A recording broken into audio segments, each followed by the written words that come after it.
ॐ नमः Shri यतिराजाय विवेकानन्दसूरये सच्चित्सुखस्वरूपाय स्वामिने तापहारिणे.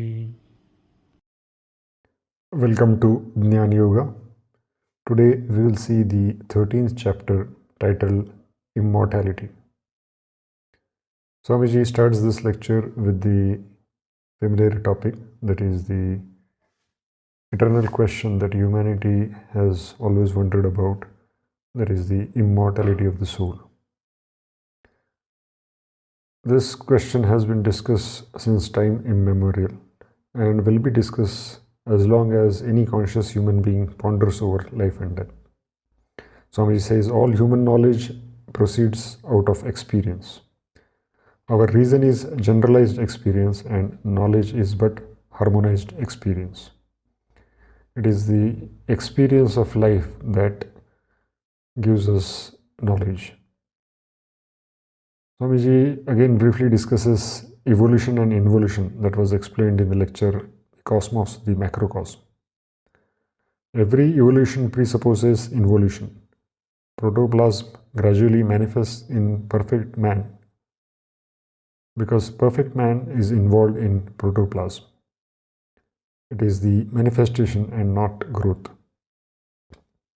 So the involution and evolution applies to the forms, to the mind, but the Supreme Spirit remains ever the same. So it is the manifestation of Supreme Spirit through the evolution and involution.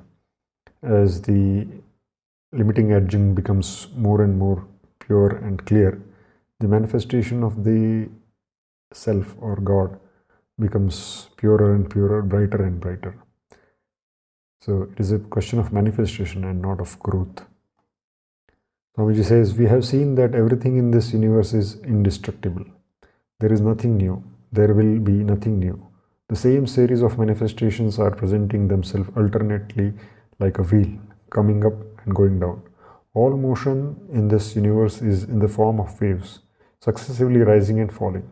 Systems after systems are coming out of fine forms, evolving themselves and taking grosser forms, again melting down, as it were, and going back to the fine forms.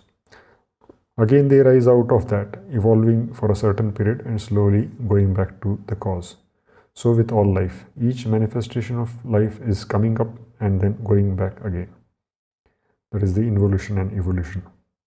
So in essence, effect is the cause in the another form. The cause itself manifests as effect. Even physical forms are infinitely repeated, like a dice rolled infinitely. Here Swamiji gives an example. Suppose we play dice and there is a sequence of numbers that the dice throws, say 6, 5, 3, 4, 2, 1, whatever it is. But if we play that dice infinitely, then there will be a chain of numbers that will be repeated again and again and again.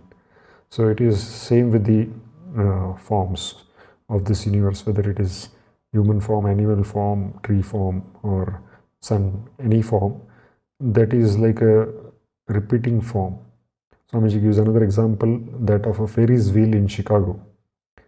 It is a very common amusement in any circus or any fair, where that the huge wheel has baskets into which human beings sit and then they are rotated along the wheel.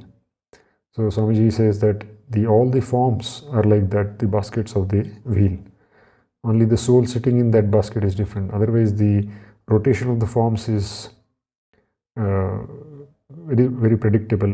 It is cyclic. So that is how even astrology works. How can you tell what will happen in XYZ's life? Because the form of that person and the form of stars and everything is like infinitely repeated series. It has happened again and again and again, so it is all written. So you just have to know the patterns. So this is Swamiji also mentioned that it is perfectly possible to read the past and future of the forms, but not of the souls riding in those forms. We are all parts of cosmic intelligence, God, which got involved in the manifestation, and we all must complete the circle and go back to it.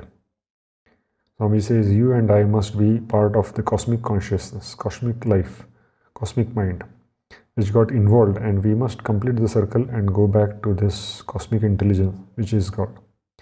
This cosmic intelligence is what people call Lord or God or Christ or Buddha or Brahman. What the materialists perceive as force and the agnostics as that infinite, inexpressible beyond. And we are all part of that. Even forms and forces are combinations. That is, the body, the form, and the force, the mind, are combinations with component parts. They are not single units, and hence there are changes in their configurations. But self or God or soul here with not the individual soul but the self, is neither matter nor thought, but it manufactures thought and body.